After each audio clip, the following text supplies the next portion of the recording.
let me go ahead and click the record button. I'll share my screen.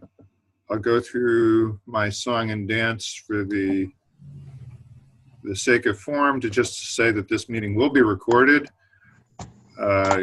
Everybody, you all know this routine. We are at Online Presenters. Thank you to Ring Central for providing us access to the Ring Central Meetings platform. I did post in the GLIP group that they do now have like a separately priced version of this. It used to be just sort of bundled in with other things. So there is a bundle of the Ring Central Meetings with GLIP that you can check out as an alternative. And they want me to let you know that Ring Central is winning in the cloud, and the cloud is taking over all of business communications.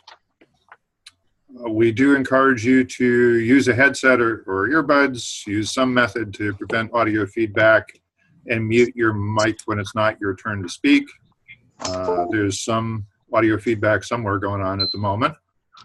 We'll skip over this, and we did want to mention that our speakers, George, maybe you saw Roger sent around a tutorial about pinning the video and how that can be used to keep the speaker, keep the timer in view.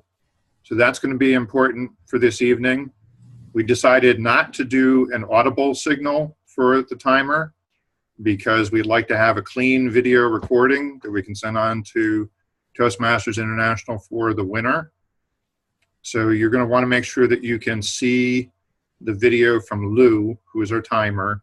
If you click on his thumbnail, one of the options that pops up is pin video, and that will allow you to keep the video feed in view. I think it goes full screen when you first do that, but you can go back to the gallery view, and that video will stay in the center so that you're sure that you can see it. Let's say we don't have any guests online, so I can skip this stuff, and we'll say that it is showtime here. So I'm going to be acting as our contest master. I'm going to take a moment to mute all participants for the moment until we're ready to begin. So we're going to be doing a video speech contest, which will run on essentially the same model as the international speech contest you're all familiar with. One difference is that unlike a contest for traditional club, winners don't go on to an area, a division, or a district, because we don't have a district. Instead, video recordings will go directly to Toastmasters International for judging. And so if you win here tonight, you actually have a chance of being recognized on the international stage if you do better than members in all the other undistricted clubs, which include but are not limited to other online clubs. With all the contests on this model, the idea is to provide an opportunity for speakers to improve their speaking abilities and to recognize the best as encouragement to all. Also to provide an opportunity to learn by observing the more proficient speakers who benefited from their Toastmasters training. Because we're not standing around in a room where we can drop little bits of paper, I ran the speaker order through a random number generator and came up with this order. Jim Barber first, George Marshall second, Roger Fung, and then John Quick. Now our I'm sorry, Dave, could you repeat that again, please? Okay, number 1, Jim Barber. Number 2, George Marshall.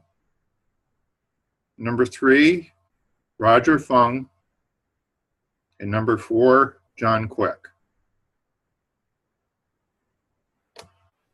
Lois Margolin graciously agreed with some arm twisting and begging to serve as our contest chief judge for this evening.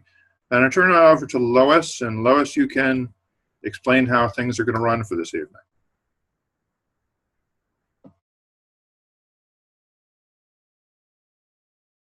Thank you, Mr. Contest Master. I will be looking for that $100 gift card that you brought me with sometime on Friday. In the interest of time, we will conduct this contest using the same procedures as Toastmaster International uses in conducting their international speech contest. Of course, since we are online, things will be a little bit different.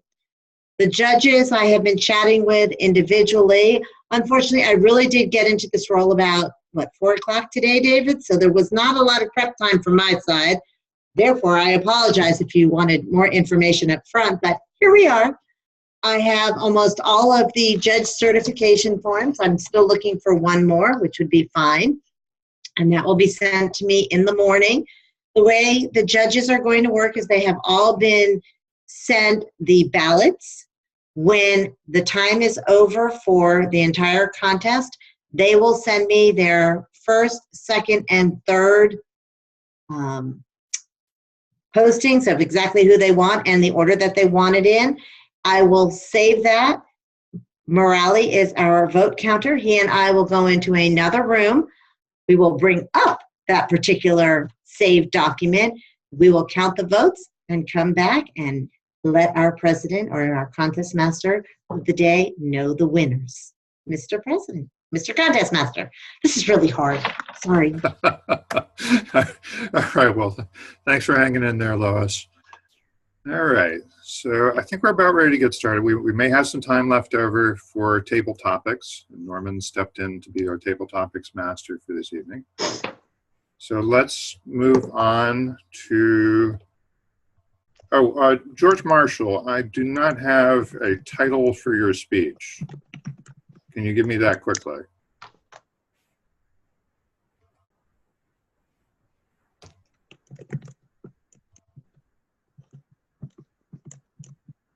I remember Mom. I remember Mom. Okay.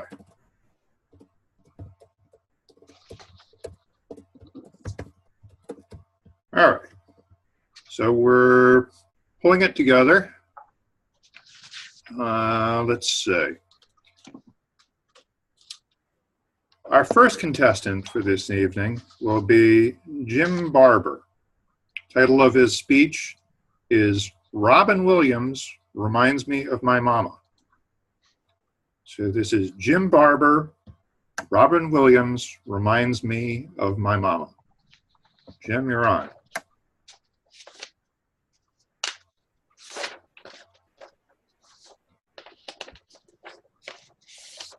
David, can you make sure to mute everybody again?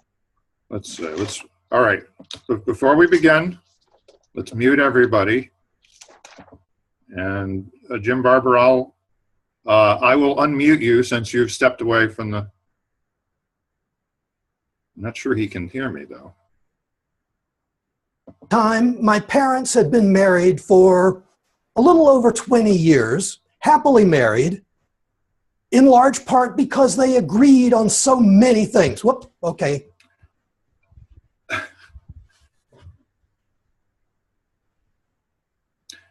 Jim, I'm sorry, I'm just waving because we did not unmute you. We muted everybody and you were muted too. So let's give you one more chance, okay? Okay. So go ahead, get back in position and I'll leave you unmuted, obviously. And John, I will unmute you as well when you step into position.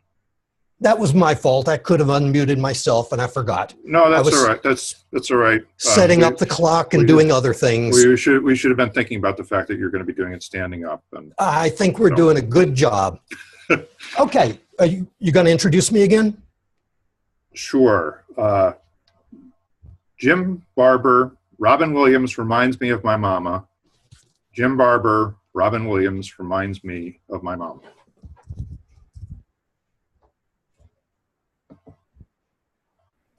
Yes, Robin Williams does remind me of my mama, but not because of Mrs. Doubtfire. Rather, it's because of something that happened in February 1954. Contest master, dignitaries, my fellow Toastmasters, and our most welcome guest this evening. In 1954, my parents had been married for a little over 20 years, happily married, in large part because they agreed on so many things. Perhaps the most important thing that they agreed on was the importance of saving for the future. As Daddy would put it, little Jimmy isn't showing much potential so far, but there's a possibility he might go to college someday, and we want to be able to afford that. So every dime they got, they put it into the bank. Until that day that my mother received an inheritance from a distant relative. $200. Yes. Even in 1954, $200 was not a lot of money. But that didn't bother Daddy. He said, that's okay. Every little bit helps. We'll put it in the bank. And that's when something happened that had never happened before. Mama said, no. No! It's my money! I want a car. You see, Mama knew how to drive. She had a driver's license. But the only car that they had was Daddy's car. Daddy was not thrilled with the idea of Mama driving his car. So he drove her everywhere that she wanted to go. And this drove her crazy. So she wanted a car. And a few days later, she got it. She was the proud owner of a 6-year-old used 1948 gray and brown Hudson. I know many of you are going to have to look that one up because they haven't made Hudsons in many, many years. But I can describe it for you in one word. It was big. Really big. Sherman tank big. And this was a problem because although the car was big, Mama was not big. And when she got behind the wheel of her car, she was literally behind the wheel. She couldn't see over the steering wheel. Daddy came to her rescue. At that time, they used phone books, and he recognized that the Atlanta phone book, both the yellow pages and the white pages combined, occupied about 3 inches.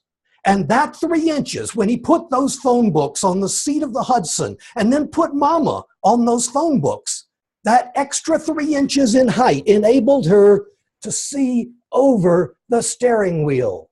And she could drive. She could drive wherever she wanted, whenever she wanted. She was an independent woman, and she was happy. And I think of that. I thought of that the other night when I was watching the Robin Williams movie, The Dead Poets Society. In The Dead Poets Society, Robin Williams plays an English teacher who's trying to instill a love of poetry in his students. But he's also trying to teach them something about life, because he's afraid that they're spending too much time planning their futures and not enough time living for today. And so he urged them to pay more attention to the present with a phrase that's gone down in coffee mug history: Carpe Diem, seize the day. I like that phrase because it's not meek and gentle like stop and smell the roses or cherish each moment. Rather, it's aggressive, it's assertive, it's powerful. Seize the moment, reach out, grab it, pull it to you. Don't let it escape. Carpe diem. What about you? Yes, it's important to plan for the future, but don't plan for tomorrow at the expense of living for today. Don't reach for tomorrow. Don't reach for the future without losing touch with the present. And when you hold the moment, don't just hold on to it. Seize it, reach out, grab it, pull it to you, hang on to it for dear life, because it's your life. You want to know the secret to happiness, true happiness? Forget the gurus. Remember Mama, proudly sitting on those phone books, perched in her new automobile, happily driving herself wherever and whenever she wanted to go. All because on one fateful February day in 1954, opportunity knocked, and Mama opened the door. That's the secret to happiness, my fellow Toastmasters. Carpe diem. Seize the day. Seize the day. Contest master. All right. Thank you, Jim. Our timer, please put a minute on the clock so judges can go away and mark their ballots. I guess signal us with a red when, or signal us with something when the minute's up.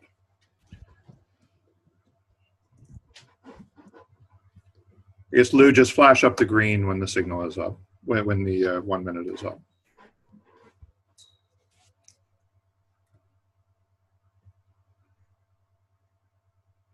Okay.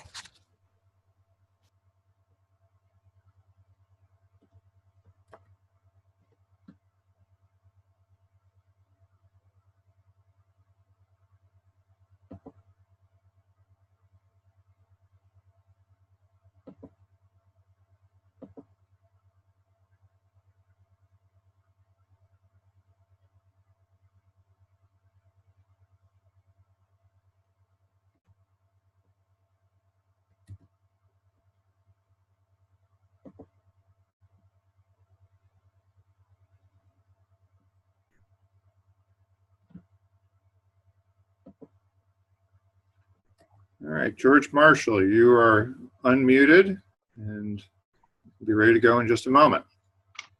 So our second speaker is George Marshall. Title of his speech is I Remember Mom. I Remember Mom, George Marshall. My sister and I sat next to my mother's bed in the nursing home, watching helplessly as she lay dying. Nothing we could do. We were alternately crying, consoling each other, reaching out to comfort her. We had no idea if she could hear us, but we talked to her anyway. And then she was gone. Gone forever. But in fact, she'd been gone for years before, because dementia, that cruel, cruel disease dementia, had taken her memory and her mind long before her body wore out. Toward the end, she couldn't recognize us, her own family. She couldn't remember her own life events. But I remember. Here are some of the things I remember about Mom. Some of them I didn't understand until long, long later. The first one is that Mom was a hard worker. Now, I grew up in a small town in Oklahoma, the Midwest in the U.S. When I was about 10 years old, my folks moved from town out to the country to fulfill a lifelong dream they both had, because they'd both grown up in rural environments. Now, they were broke. I didn't know how poor we were at the time, so all they could afford was an old, dilapidated farmhouse, but it was sitting on 80 lovely acres of land 5 miles out of town, exactly what they wanted. It was primitive. There was no running water. To get water, we used the old hand pump outside the back door. There was no indoor bathroom. That was the outhouse out back. And oh, could it be cold in the wintertime. There was no hot water. There was no dishwasher. Oh, that's not true. My sister and I were the dishwashers, actually. But I never heard a complaint from Mom, even though our living conditions must have been much like when she was a child living on a ranch in the 1920s and 30s. She never, ever complained. The second thing I remember about Mom was that she was loving and caring. Everyone liked Mom. Her coworkers, her employer, her friends, our extended family. All of my cousins considered her their favorite aunt. And when I married, my wife Jo came into the family. Mom welcomed her with open arms. In fact, Jo told me later that she sometimes felt more comfortable with my mother than she did with her own parents. That's how friendly she was. The third thing I remember about Mom was that she had hidden strengths. Dad died suddenly of a heart attack. There was no chance for us to say goodbye. There was no chance for them to talk about what her life might be like living alone afterwards. But Mom turned out to be very resilient. Now, we kids were really, really worried about her because she was the quiet one. Dad was the bigger than life, gruff, take over the room when he walked in, and she had always deferred to him. So we kind of assumed that she was completely dependent on him. But after he was gone, she set about fixing up that house. Dad was a good carpenter, but he had a bad habit. Whenever he got something where it worked just enough, he lost interest. So he completely redid the kitchen we had, but it only had half of the cabinet doors. There were all kinds of little repairs that he didn't consider important enough to take care of, and so they just stuck around all the time. She immediately went out and engaged some handyman carpenters, went out and fixed that place up. We were just amazed. I thought I was going to be going back out to Oklahoma every month for a year to try to fix those things up. It was more than that. Later on, she had to take care of her invalid sister. She took care of my dear Aunt Mary for years and years and years with no complaints, taking care of Mary alone as the sole caregiver. But when Mary passed on, Mom seemed to lose that strength. She became forgetful.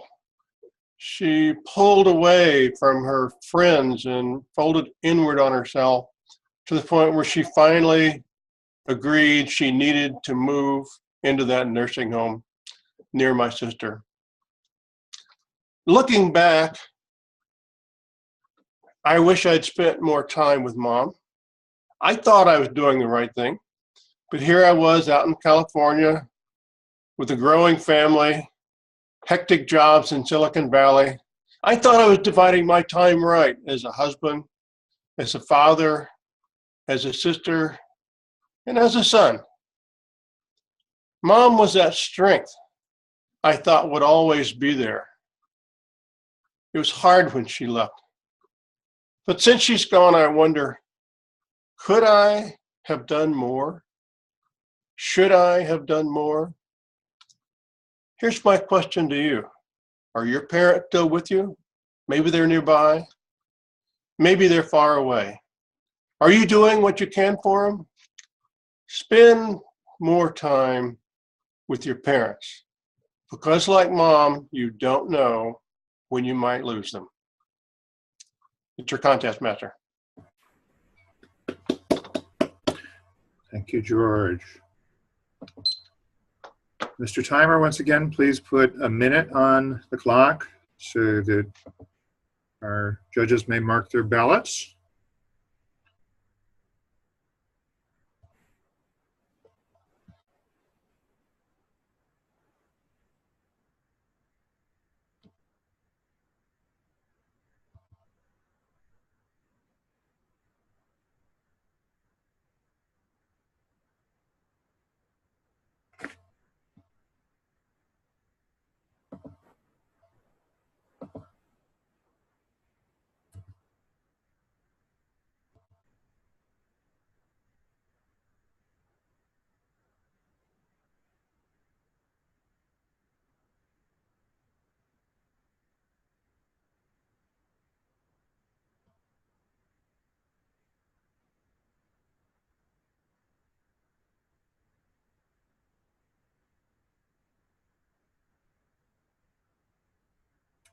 Roger, I'm unmuting you. Our third speaker for this evening is Roger Fung. The title of his speech is Sam I Am. That's Sam I Am, Roger Fung. Sam I Am. No, I'm not talking about green eggs and ham. The Sam I'm referring to is Samwise Gamgee from the movie The Lord of the Rings. The story is a classic hero's journey centered around a character named Frodo and the impossible quest that he had to perform. While many fans gravitate toward the brave souls, the warriors, or the wizards, the real hero, and my favorite, is a secondary character, a nobody, Frodo's sidekick, Sam. Mr. Contest Master, fellow Toastmasters, why is Sam my favorite? Why does it matter to us? And what should we do about it? In a pivotal scene in the movie, when Frodo and Sam arrive at the foothill of Mount Doom, and they were only steps away from their final destination. But they had to stop. They had to stop because of extreme exhaustion. Sam tried to remind Frodo that as soon as they're done, they get to go home. He talked about the smell of the air, the taste of water, the laughter of their friends and family. But Frodo could not remember. He was gone. He was completely spent. In that moment, Sam looked into Frodo's eye, and he says, I cannot carry this burden for you, but I can carry you. Sam put Frodo onto his back, and they continue on to their final destination. Have you ever gotten to the point where you could not go on anymore? You throw up your hands and say, that's it. I'm done. No more. That's exactly the time we need a Sam in our lives. But why does it matter to us? Why does it matter if Sam was Roger's favorite? Here in Toastmasters, we love to cheer each other on. We like to celebrate one another with all the successes that we have, whether in a contest or outside in our work. But we know life is not always that cheery. Life has a way to knock us when we least expect it. And when we are down and out, when we feel hopeless and can't go on anymore, that's when we want to have a Sam in our lives. Where was Sam when we got the news that one of our children was involved in a car accident? Where was Sam when we were on a flight halfway across the country to see our dying mother, only to be told she passed away while we were midair? Where was Sam when our spouse of 20, 30, 40 years tell us that I just don't love you anymore? All of us wish there is a Sam in our lives to cheer us on when we feel hopeless, to point us in the right direction when we're lost, to snap us out of a funk when we wallow in self-pity. But when encouragement doesn't work, when the final goal doesn't motivate us, and no whipping can get us back into shape, we need our Sam to put us on his or her back and carry us forward. My fellow Toastmasters, you need a Sam in your life, and I need a Sam in my life. But more importantly, look to your left and to your right. Everyone needs a Sam in their lives. Toastmasters, don't look for your Sam. Be a Sam to someone today. Be a Sam to someone today at your work. Be a Sam to someone today in the streets. Be a Sam to someone today, and someday your Sam will show up. In closing, there's a lot of hurting people around us. I urge you to become a Sam to them. There will come a time when no pep talk is enough. There will come a time when no logic or rationale will be enough. And there will come a time when the flood of emotion will completely overwhelm us. When that happens to us, we desire a Sam. When that happens to those around us, are you willing to be a Sam and carry them forward? Men and women of Toastmasters, will you be a Sam to someone today? As for me, I am Sam. Sam, I am. Would you like to be my Sam? And would you like me to be your Sam? Mr. Contest Master. Thank you, Roger. Again, Mr. Timer, please give us a minute on the clock.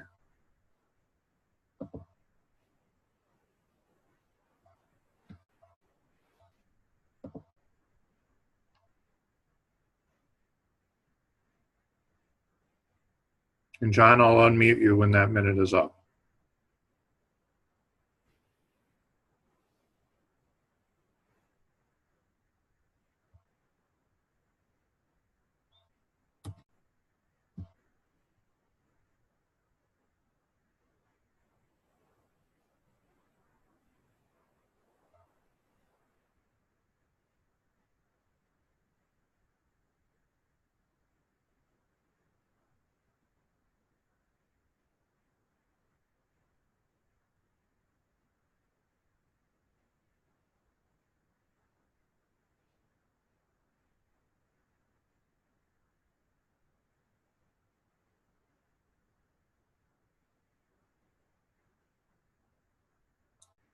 Our fourth speaker of the evening is John Quick, with the speech title, Fixing the Fountain. Fixing the Fountain, John Quick.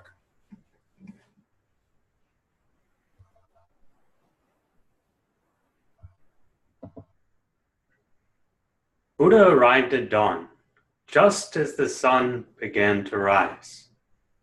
The sun cast a jolly shadow upon the ground as Buddha walked.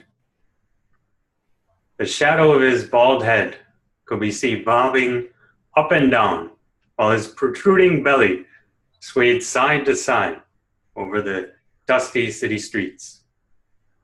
Over his shoulder, he carried a worn cloth bag that contained all of his worldly possessions. Upon arriving at the city center, Buddha stopped. He looked up at the grand fountain. Its foundation was cracked. The walls were covered with rust. The majestic figure in the center was missing an eye and an arm. No water flowed through the fountain. A once marvelous structure had been left to decay. Buddha smiled. He dropped his cloth sack to the ground with a light thud. Out rolled a small red ball. A little boy peeked around the corner of a nearby building. Slowly the boy approached. Buddha waited in silence without making a noise or a move. The boy crept closer, one step at a time.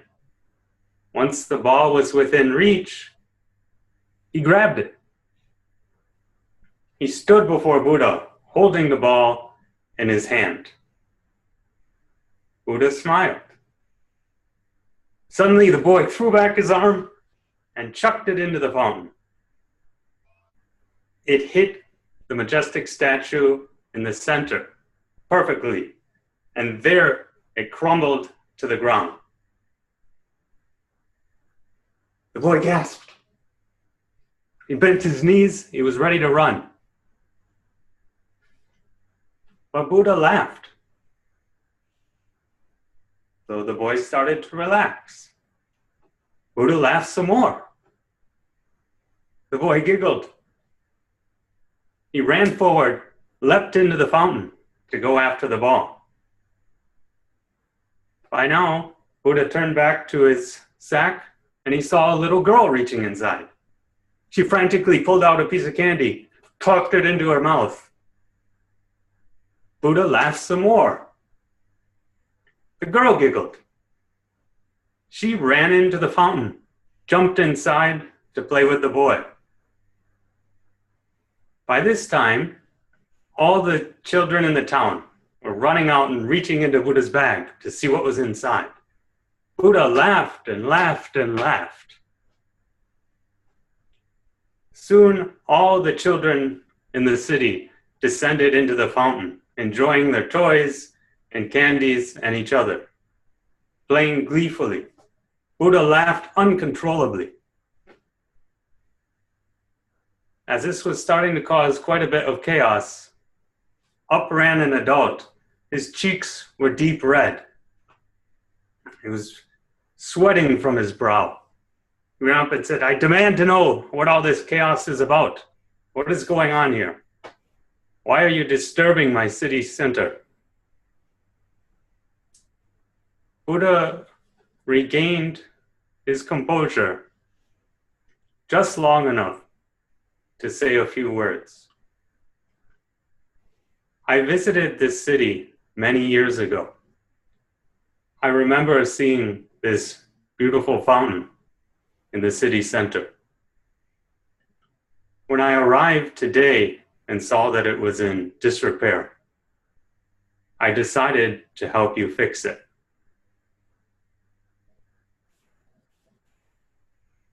The man wiped away a tear, and he too began to smile. He ran forward and leapt into the fountain to enjoy with all the others. Soon after, the fountain was filled with townspeople of all kinds. They laughed and played together all through the day until the sun set. Buddha picked up the remnants of his cloth sack, which were now strewn across the streets, threw what was left over his shoulder, turned and quietly walked away from the fountain. The shadow of his bald head bopped up and down, while his protruding belly swayed to side as he left the city. Contest Master. Thank you, John. Our timer will please put 2 minutes on the clock for the judges to finalize their ballots. This is always the awkward part where the time seems to stretch on forever. Particularly with a bunch of people who have trained to be professional talkers or semi-professional talkers.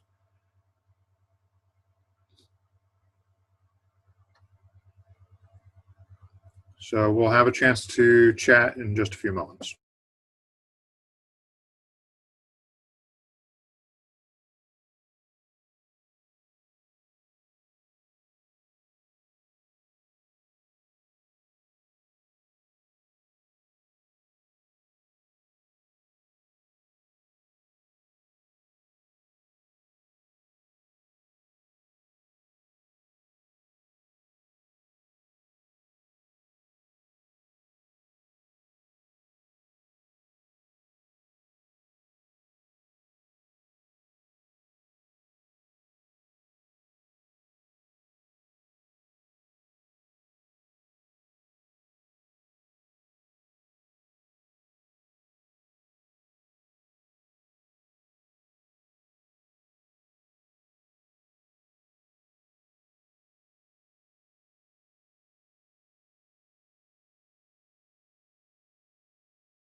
All right. Wow, 2 minutes is a long time. You can. David, we're still waiting for some judges. Okay. We will need a moment more for the judges to finish up.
Lois, were you signaling just another minute?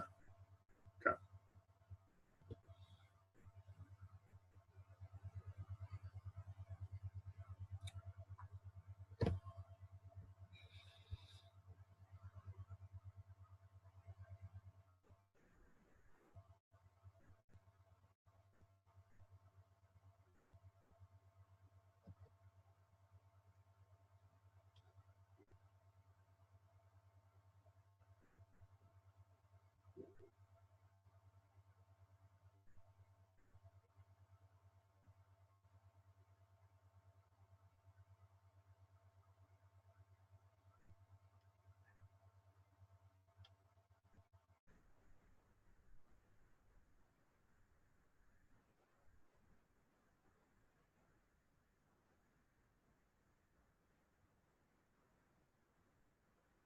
Okay. All right. We're good, Lois? Okay. All right. Well, silence is not great TV, but we will we'll manage. Let's see. I think we have a little bit of time for some table topics while our chief judge and judges, or chief judge and vote counter, go away to get us our final tally. Before we do that, let me just mention a couple of things. I think most of you have actually renewed your dues. A couple of people I'm still pestering a little bit. So, and if you got a note from me the other day saying, please pay your dues, and you've already paid, correct me so that I can double check my records. Also, we do need to be thinking ahead for officers for the next year. Although I would have no problem being president for life, I think a healthy club moves on past its founders. And so I'll probably nominate myself to be VP of Public Relations and help in that capacity to help promote the club. But we're looking for other people who are willing to step up if called upon, or might volunteer to step up. And we do have a number of people who don't necessarily have titles, but have also already been showing some leadership in the club. So I guess write to me and let me know what you're willing to do, and I'll send a note out to the group reminding them that we should get some nominations together pretty soon now. With that, let me hand the things over to our table topics master, Norman, to lead us through a table topics exercise for this evening. Okay, thank you, Mr. President, aka Contest Master, not concert master. Now you know that I have a violinist as a daughter. Okay, well,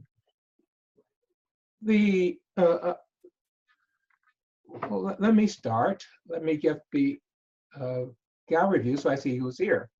Okay, good. Dagmara,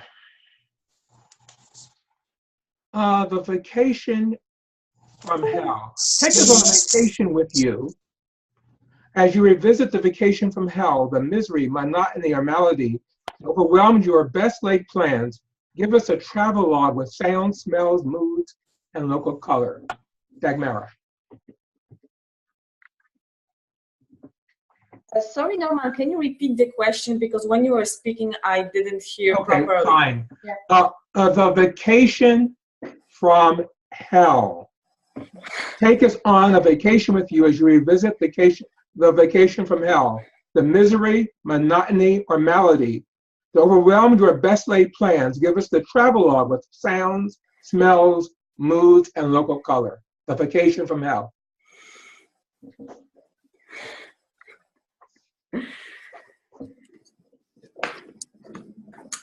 Fellow Toastmasters and most welcome guests, if we have anyone here, my vacation of hell.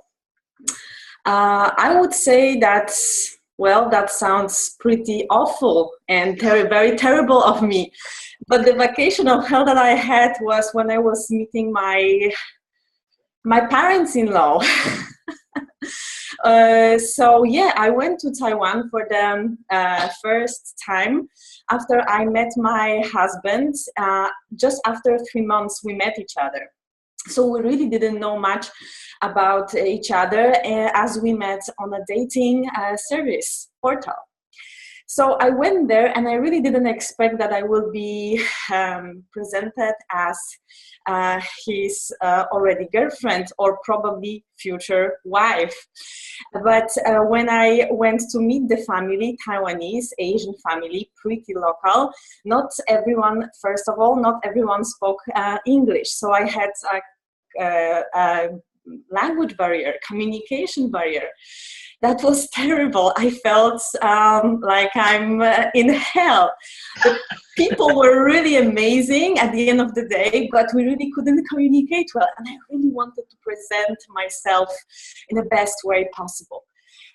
So also the expectations were very high. So we just met with my back then boyfriend, not husband, only for 3 months, but expectations were very high. So I think I was very stressful about this holiday. At the end of the day, Taiwan was beautiful, food was amazing. I was very happy when I back to Canada again, and everyone loved me. I also love them a lot, but to be honest, this was the most difficult holiday in my life. So, Toastmasters, thank you. Thank you, thank you, thank you. Okay, John from the Philippines. Why is bike safety important? Answer this with a story of you as a biker or driver.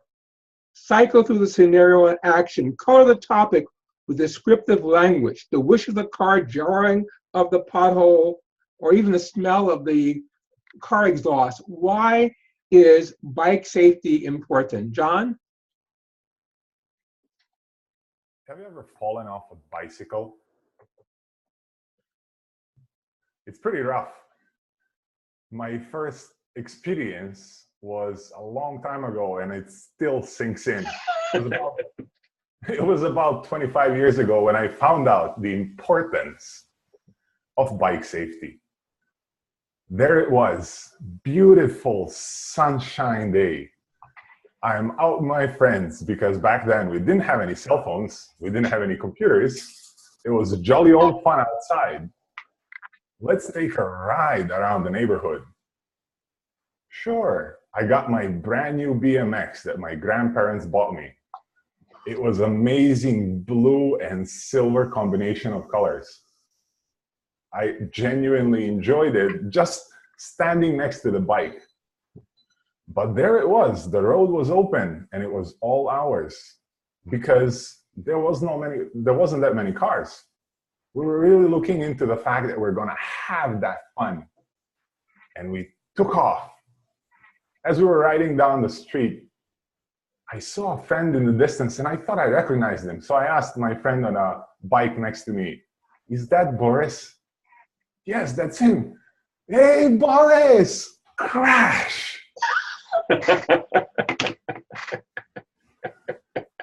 that was the time that I realized how strong my knees are. And when I released the steering wheel of my bicycle, I flew off it in a stormy fashion.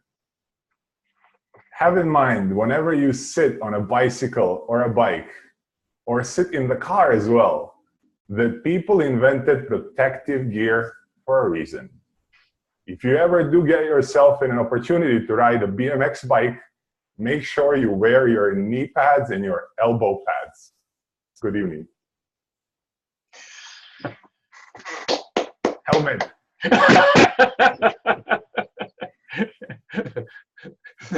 Thank you. Thank you very much, John. And Carol, I actually have cracked my nugget on a helmet, so good idea. Okay, Fabiola, your favorite meal. Take us dining with you. Tell a story to help us relive why you enjoy your favorite meal so much. Help us enjoy it like you enjoy it. Fabiola, your favorite meal. Unmute. Okay. We still cannot hear you.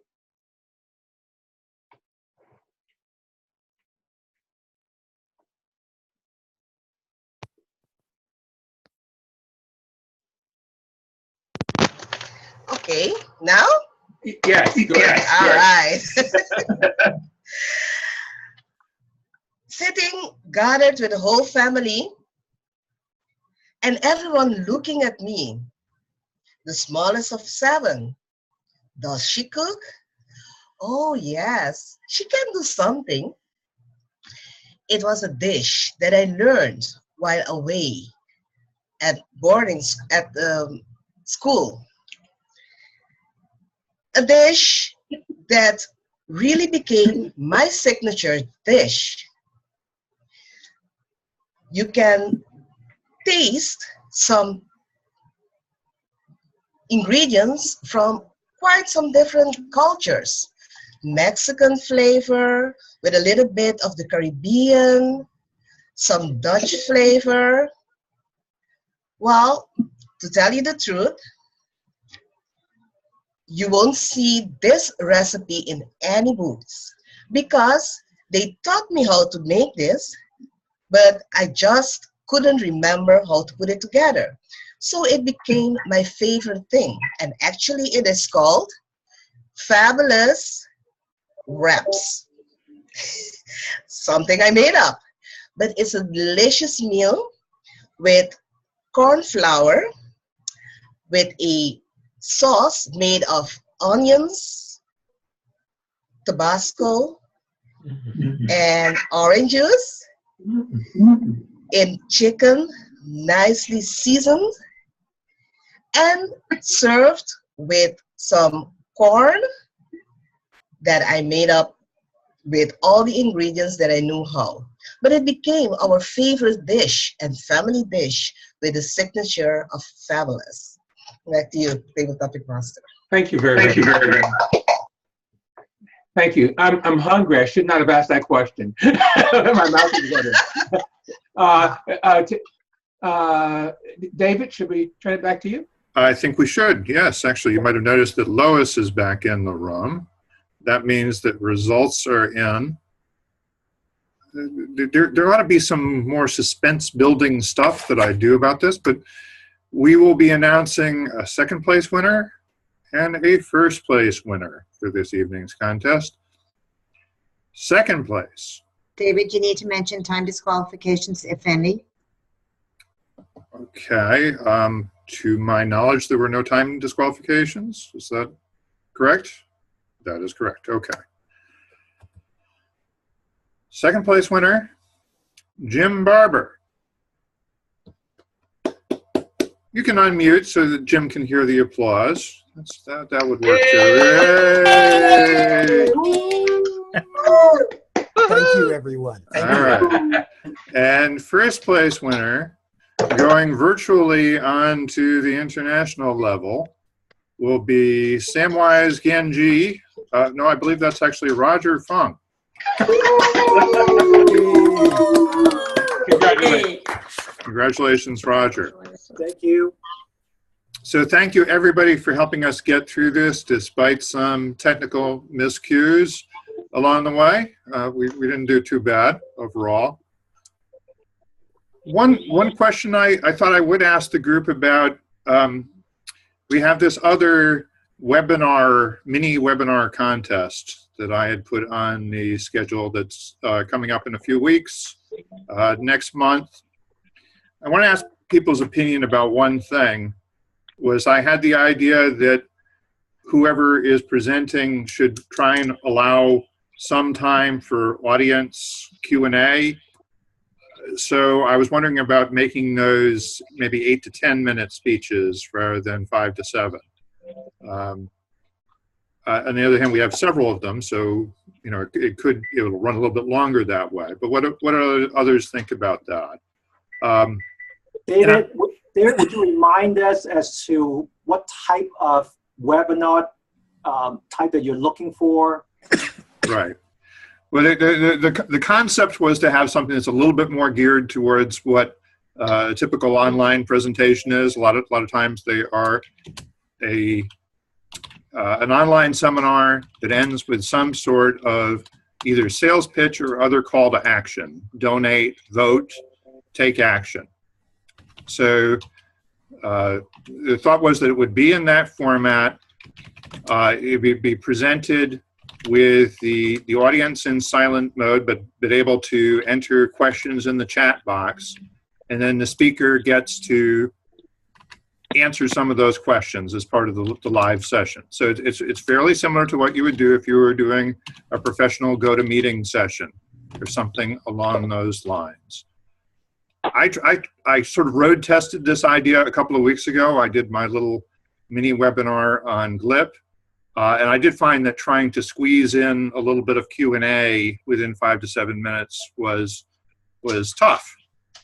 Maybe you guys would do it better than I did, but I thought that maybe 8 to 10 minutes might be more appropriate if we were going to try and do that. What speaking timing parameters? Did you mention that? I'm sorry.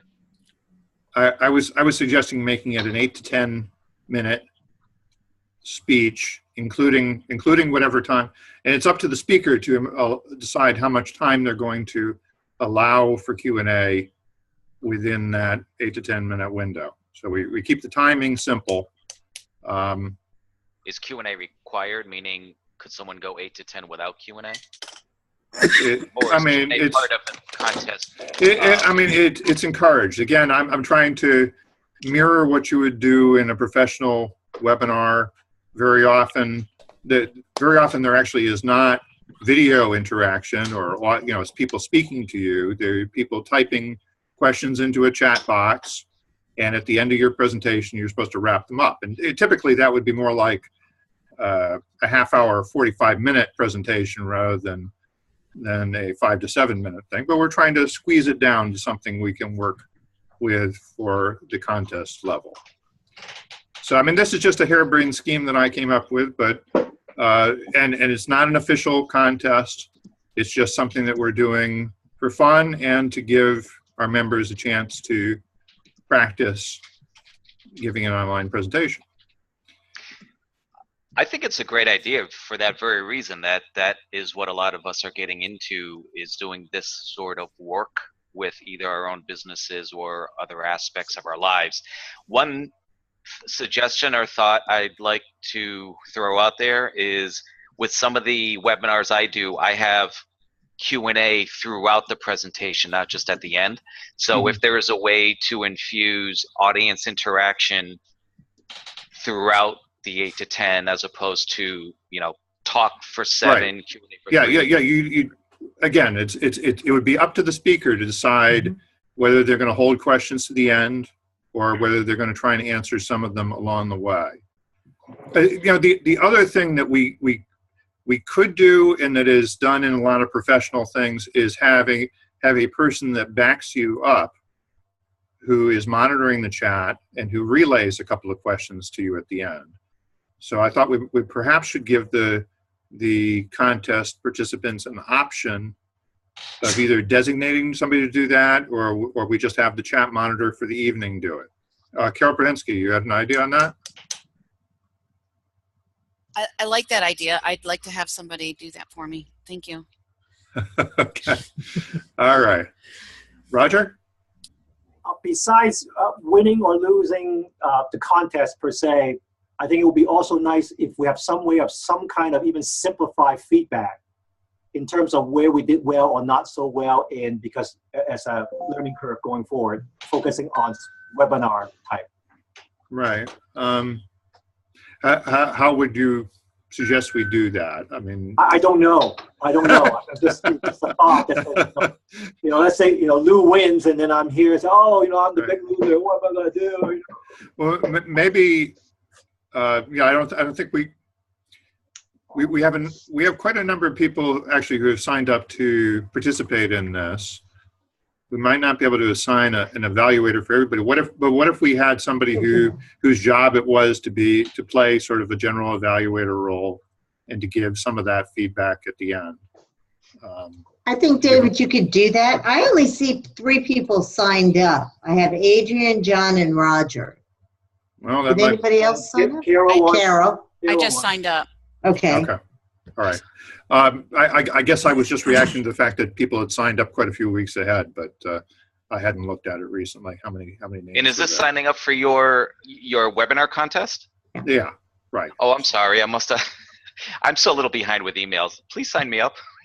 Okay. You would like to do it? Okay. Yes, sir. Excellent. Well, I'll send out that sign up sheet. I'll add Lou, and we'll figure it out from there.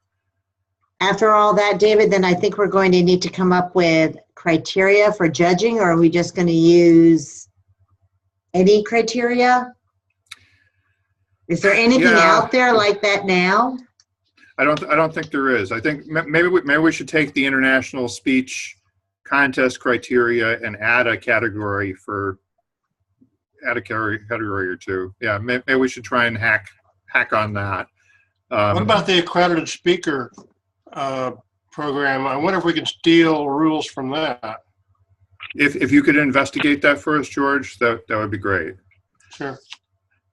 So my wife signaled me a couple of minutes ago. She has something she wants my attention on. It might involve dinner. It might involve some other crisis, but I guess I should go. Thanks everybody for tuning in and participating tonight. And Thank you, everyone. Look forward to seeing you next week and in the weeks to follow. Thank you. Good night, everybody. All right. Thanks. Bye. Bye-bye. Bye-bye.